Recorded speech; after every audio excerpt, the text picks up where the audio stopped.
Pool makhana curry కోసం ప్యాన్లో కొంచెం ఆయిల్ వేసుకొని ఈ పూల్ మకానా మెత్తగా ఉన్నాయి కదండి, సో వీటిని క్రిస్పీగా అయ్యే వరకు ఫ్రై చేసుకోవాలి. మంటని సిమ్లో పెట్టుకొని ఒక 2 నిమిషాలు ఫ్రై చేసుకోవాలి. ఇవి ఫ్రై అయిన తర్వాత వీటిని పక్కన పెట్టేసుకొని స్టవ్ మీద ఇంకొక గిన్నె పెట్టుకొని ఆయిల్ వేసుకోవాలి. ఇందులో ఒక చెక్క, 2 లవంగాలు, అలాగే కొంచెం జీలకర్ర, పచ్చిమిర్చి వేసుకొని ఫ్రై చేసుకోవాలి. తర్వాత ఇందులో జీడిపప్పు వేసుకొని ఫ్రై చేసుకోవాలి. ఇవన్నీ ఫ్రై అయిన తర్వాత సన్నగా కట్ చేసిన ఉల్లిపాయ ముక్కలు వేసుకోవాలి. నేను ఈ కర్రీని ఓన్లీ ఉల్లిపాయలతో చేస్తున్నాను, అందుకే ఉల్లిపాయలు కొంచెం ఎక్కువ క్వాంటిటీలో తీసుకోవాలి.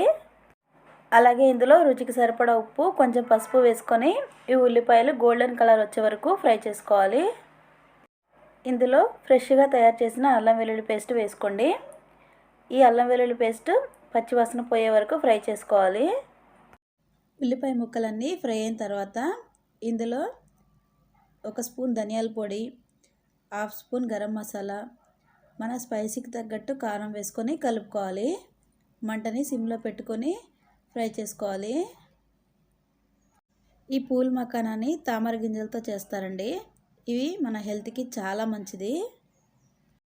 ఈ కర్రీని మీరు టమాటా కూడా వేసుకొని చేసుకోవచ్చండి. ఉల్లిపాయలు మగ్గిన తర్వాత టమాటా వేసుకోవాలి. ఇందులో కొత్తిమీర కూడా వేసుకొని కలుపుకోండి.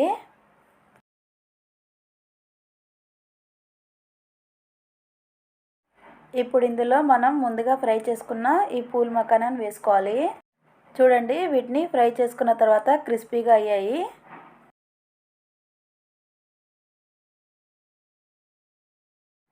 వీటన్నిటిని ఈ గ్రేవీకి పట్టేలాగా మంచిగా కలుపుకోవాలి. ఈ పూల్ మకానా మీకు అన్ని సూపర్ మార్కెట్లో దొరుకుతుందండి. నేనైతే వీటిని ఆన్లైన్లో ఆర్డర్ పెట్టాను. ఇలా వీటిని మంటని సిమ్లో పెట్టుకొని ఒక 2 నిమిషాలు ఫ్రై చేసుకున్న తర్వాత ఇందులో కొన్ని వాటర్ యాడ్ చేసుకోవాలి.